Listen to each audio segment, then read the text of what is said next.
Artificial intelligence tsunami కంటే స్పీడ్గా వచ్చి పడిపోతుంది. ఇది నేను చెప్పే విషయం కాదు, మీరు అందరూ గమనిస్తూనే ఉంటారు. ఎందుకంటే మీలో చాలామంది ఇన్స్టాగ్రామ్లో, యూట్యూబ్లో రెగ్యులర్గా చూస్తూ ఉంటారు. భవిష్యత్తు ఆలోచనలు పక్కన పెట్టేసి దీనికి ఎక్కువ ప్రాధాన్యత ఇస్తున్నారు. సరే, మంచిది.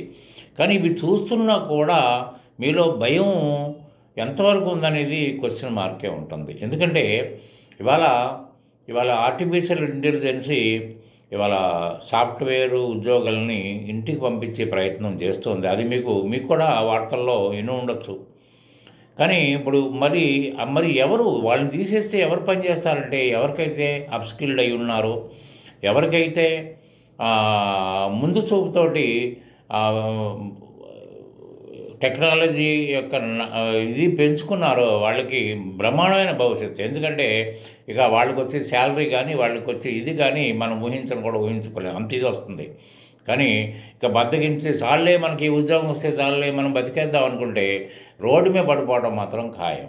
సో ఇవన్నీ లెక్కేసుకుంటే ఈ సాఫ్ట్వేర్స్ ఇవన్నీ పక్కన పెట్టేసుకుంటే ఎక్కడికైనా పోయి ఎడారిలో కూడా బతకలేని శక్తి ఇచ్చేది ఓన్లీ అకౌంటెన్సీ మాత్రమేనండి. ఎడారిలో కూడా బతికేయచ్చు. మీరు బతకడానికి అవకాశం కల్పించేది 100% ఇదే. ఎందుకు అంటే అకౌంటెంట్ లేని సంస్థ అంటూ ఉండదండి.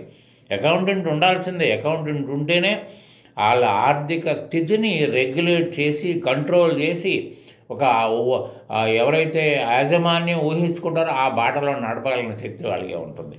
మరి ఈ శక్తి ఎవరికి వస్తుంది? ఎంత పెద్ద స్టడీస్ చదవాలంటే ఏమి ఎక్కర్లేదండి. BCom is more enough to become a perfect accountant, a perfect advisor, financial advisor to the management. ఇది మాత్రం గ్రహించండి. ఎందుకంటే ఇవాళ మీ కాలేజీలో ఏం చెప్పట్లేదు, వాళ్ళకి ఎంతవరకు వచ్చో వాళ్ళకే తెలియదు. అటువంటి పరిస్థితుల్లో బీకామ్ పాస్ అయిన తర్వాత ఏమాత్రం ఆలోచించకుండా ఎంబీఏలు చేద్దామా, ఎంకామ్ చేద్దామా,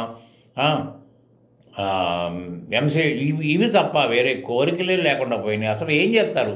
అసలు ఆ కోర్సులు చేస్తే మాకేమొస్తుంది అనేది ఒక్కటి కూడా ఆలోచించుకోవట్లేదు. నేను ఇప్పుడు ఛాలెంజ్ చేసి చెప్తున్నాను. ఒక బీకామ్ క్యాండిడేటు పూర్తిగా కనుక కాన్సన్ట్రేషన్ నా దగ్గర ఒక 2 months కాన్సన్ట్రేషన్ చేస్తే మిమ్మల్ని ఒక పర్ఫెక్ట్ అకౌంటింగ్ మేనేజర్గా తయారు చేయగలుగుతాను. ఎందుకంటే మీరు రిపోర్ట్స్ ఇవ్వటమే కాకుండా, రిపోర్ట్స్ గురించి ఎక్స్ప్లెయిన్ చేయటమే కాకుండా, ఎటువంటి లెటరు మేనేజ్మెంట్ అడిగినా మీరు అంటే కరస్పాండెన్స్ కూడా దీంట్లో ఇంక్లూడ్ చేసి చెప్తాను. మీకు అన్ని రకాల రిపోర్ట్స్ ఉంటాయి. రిపోర్ట్స్ గురించి మీరు సంభాషించగలుగుతారు. ఈ శక్తులు ఓన్లీ మేనేజర్ అకౌంట్స్ ద్వారా వస్తుంది. మీరు ఖచ్చితంగా మీకు నిజంగా ఇంట్రెస్ట్ ఉంటే, నేను మారగలుగుతానంటే నన్ను సంప్రదించండి. టెలిఫోన్ నెంబర్కు ఫోన్ చేయండి. చాటింగ్లు మాత్రం చేయకండి.